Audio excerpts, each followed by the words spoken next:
সব সারি সারি ধানের বস্তা।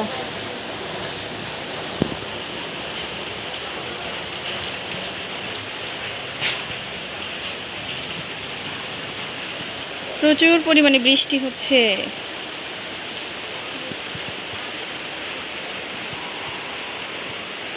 নারিকেলের গাছগুলো কিন্তু অনেক সুন্দর দেখা যাচ্ছে। আমাদের এই ফাঁকা জায়গাটাতে ধান শুকানো হয়।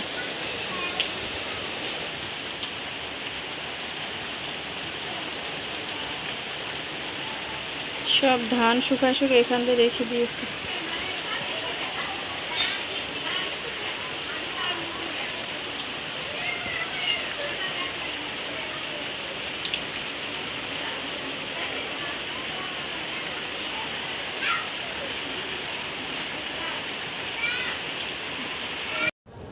এখানে চালের রুটি করা হয়েছে, আর এখানে গরু মাংস ভুনা করা হয়েছে। এদিকে কিন্তু পোলাও রান্না করা হয়েছে।